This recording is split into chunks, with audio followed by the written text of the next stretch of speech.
Assalamu alaikum and welcome back to another episode of Manifesting Muslimah. I'm your host Zara Pedersen, and in today's episode we are going to talk a little bit about verse 37 in Surah al-Anbiya.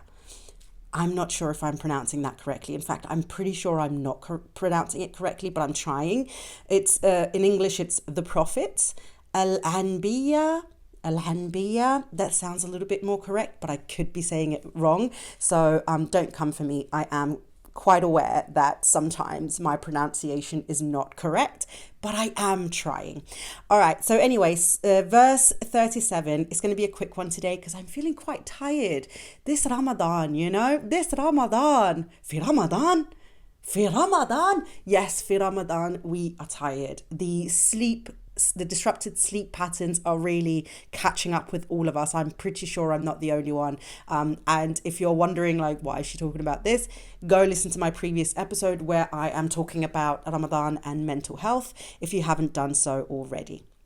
Okay, we're going to go through this one. But to be fair, this one is kind of like, well, as it is with everything else, like a part of a greater. So I'm going to read to you verse 36, 37, 38 and 39, because it kind of like is sandwiched in between there. But of course, as it is with the Quran, subhanallah, you can, like sometimes there's like this little golden nugget in between all the rest of them. And there's something specifically within this that I really believe is quite interesting for us all to think about a little bit. So, okay, let's start. When those who deny the truth see you, they laugh at you, saying, "Is this the one who talks of your deities?" Yet it is they who deny all mention of the Gracious One. Man is a creature of haste.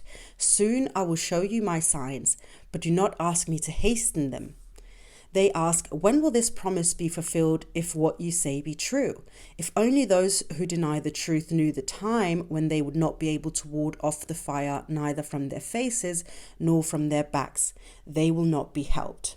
Okay, so clearly in these verses, Allah subhanahu wa ta'ala talks about the deniers of the messengers.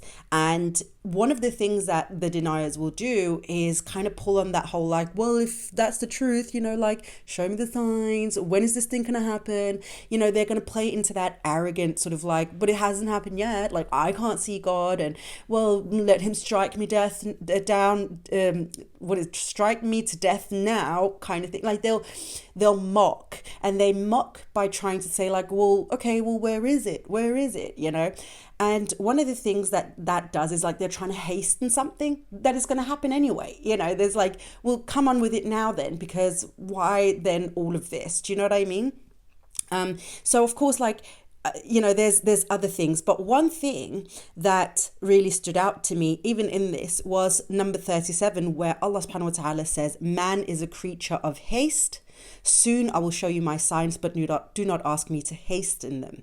So this one, and I love the way, again, with everything in the Quran, the way that it is written out, because Allah doesn't say those men are creatures of haste. He doesn't specify that only those people are creatures of haste. He says man is creature of haste, meaning everyone is, all of us. And it's tempting now for women to be like, oh, it says man, so women are not, like, we're better than men. But of course, like, we know better than that. So he's talking about all humans are creatures of haste. So even when he's talking about this specific example where the deniers of the truth are going to sort of like mock, it's okay, you can be sick, yeah, it's okay, just don't go up on the carpet. My cat he ate too fast and now he's like being a little sick. Of course he goes up onto the carpet. 1 second, my dears. All right, I'm back again. I made it just in time. He was about to go underneath the bed and vomit there, which is just a nightmare. But he's okay. He's good. Inshallah, he will be done now, because he's like I think he's finished. He's back up on his little chair. You can't see him. There he is. Anyway, it's okay. Little boys, they do that. They rush. Man is a creature of haste. Apropos. Anyway, so I don't remember exactly where I was, but I think I was just kind of like referring to the fact that, this ayah speaks more broadly. So while Allah subhanahu wa ta'ala, because of this example, could have spoken specifically to say those who deny the truth are creatures of haste, he could have done that, but he didn't. He made it like a broad statement. All man are creatures of haste. All of my creations, humans, are creatures of haste. All of them are rushing. They want to get to the next thing, the next thing, and the next thing.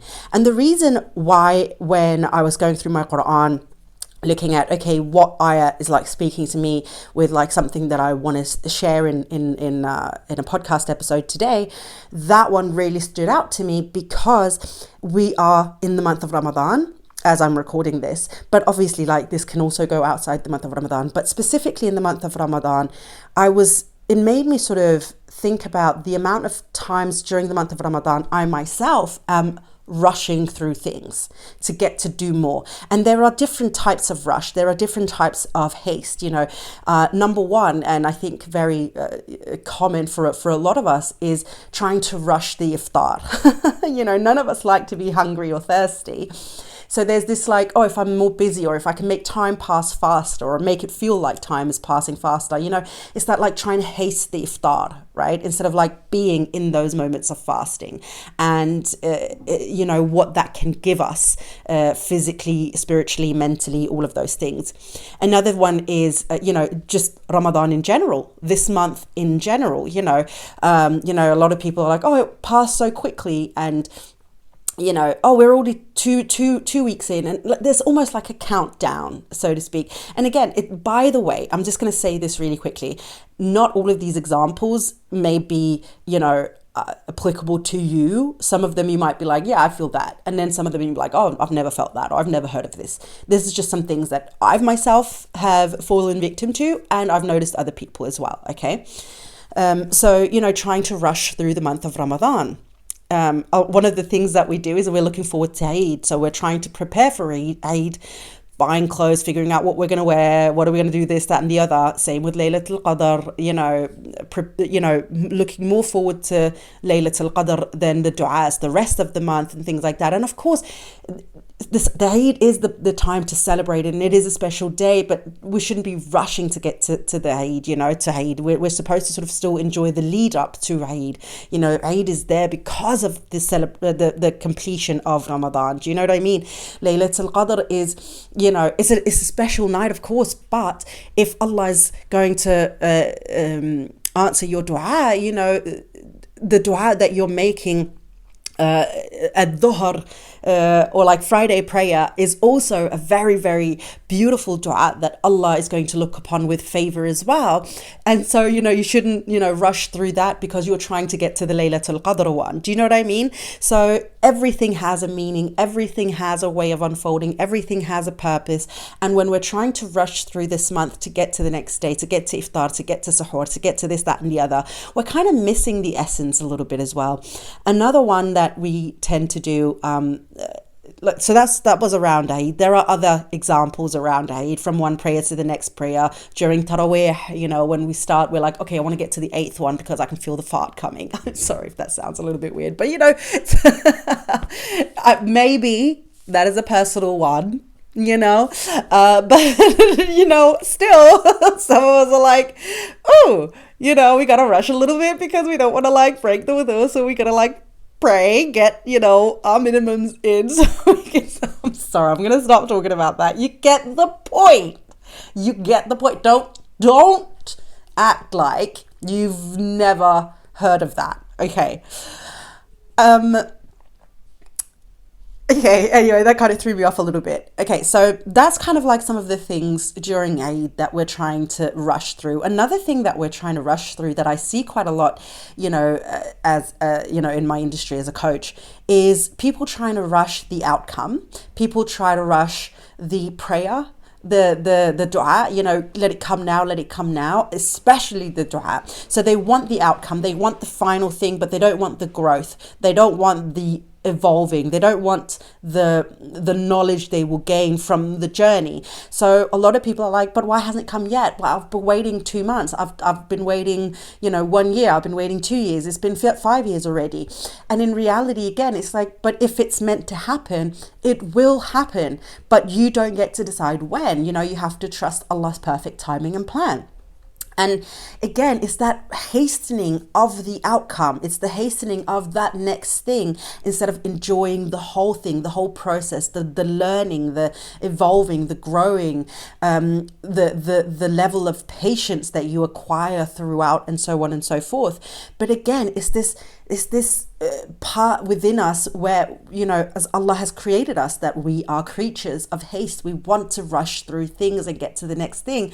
And Allah here, of course, he says here, soon I will show you my signs, but do not ask me to hasten them. So in this case, like the signs he's speaking of rely or applies to, the deniers asking for the signs of like, oh, what is this judgment day? When is this like punishment going to come and whatever? But ultimately, we can also read into this in that, you make the prayer. Yes, I'm bringing you the answer to the dua, but don't ask me to hasten it. So when we're making the dua and we're saying, but Allah's supposed to answer the dua, and Allah's like, I've already answered it, you just haven't seen it yet. We're trying to hasten it because Allah's answered it, but it's 2 years down the line, right? And so we're trying to rush it, and Allah's like, why are you trying to rush it? I've already, it's going to come. I will give it to you, but I just need you to be patient because my timing, my plans, right?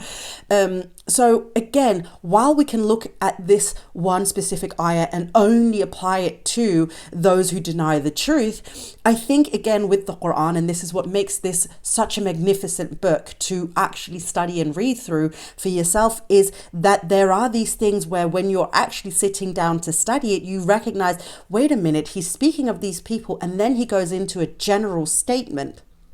A general statement meaning this doesn't just apply to them, it's actually for all of us.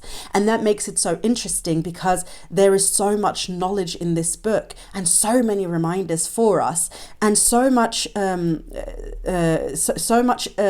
affirming from Allah to us of it's coming.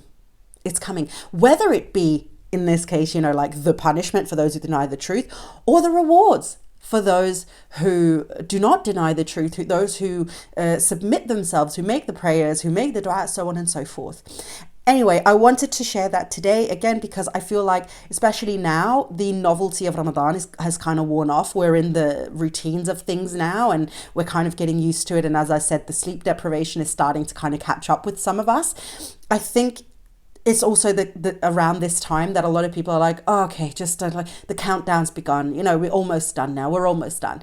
And so like we're going to the finish line rather than enjoying still the rest of the process. And for that reason, I think this specific ayat spoke to me today. So if you are sort of trying to rush yourself to Laylatul Qadr, to Eid, to the end of Ramadan, and to the beginning of the next month where we can eat normally and drink normally again, maybe take a moment and appreciate this specific ayat where Allah has spoken to us about this whole tendency to rush. And by the way, and this is the last thing I'm going to say about this is not the only place that Allah subhanahu wa ta'ala has kind of made a point of noting the way that we as humans in this dunya are rushing. This is just one that, like, when I opened the Quran, I was looking for like, okay, which one is speaking to me today? That kind of came out to me. And that's why I mentioned this one. But there are other places in the Quran where Allah subhanahu wa ta'ala makes this point in other ways. So, there is definitely something to be said about this, and a lot there for us to think about, take into consideration when we're trying to rush ourselves, and inshallah help us to stay more patient and to enjoy the process, even those processes and journeys that may feel more difficult for us, maybe more testing, more trialing for us, and be able to sit back and be like, but it is from Allah, and I trust Allah's will above mine and the way that Allah wants to introduce these things to me rather than the way that I would want it to come into my life. Okay, so that is what I wanted to share with you today. Don't forget that the Quran journal that I am using is currently on sale, the physical copy. So if you haven't seen my TikToks or heard about it in like a couple of weeks ago, I also said it in the podcast.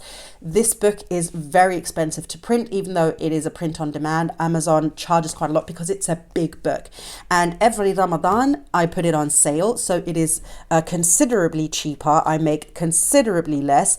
Amazon still charges a ton of money for it. But I make considerably less on this book. Sorry, that wasn't a fart. I literally... I don't know if you heard that, but it was like a little brrr. It was my finger on the book. Oh my God. You know what? If you want to believe it's a fart, go ahead. It's okay. I can deal with it. My ego is not that hurt.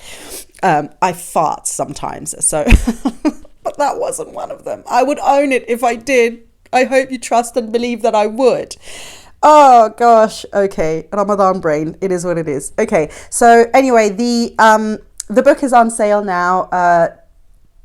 Find the links wherever I put the links. Find the Amazon storefront that is related to your country, specific country or specific region, and then order it from there. And start reading the Quran. You know, start looking at it with your own eyes. See what pops up for you. See what speaks to you, because there is no wrong way of reading the Quran. You know, every one of us should really be putting up, like setting. What am I trying to say? Picking up the Quran and read it with an intention to understand Allah and move closer to Allah. So if you haven't done that, or if you're looking for a way to do it, then the Quran journal might be that tool that you're looking for. And yeah, so go check out the link in my bios and everywhere, and order your own copy, and inshallah start understanding what our religion is more about, and read the things that not a lot of people are sharing, not a lot of people are saying, not a lot of people are, you know, the non-quotables for Pinterest and so on and so forth, and see what really pops out for you, what stands out for you about our beautiful religion. Okay, my darling, that's all I have for you today. Thank you so much for joining me for another episode. I'll see you in Monday's episode, inshallah. But until then, my darling friend, please don't forget to live in love.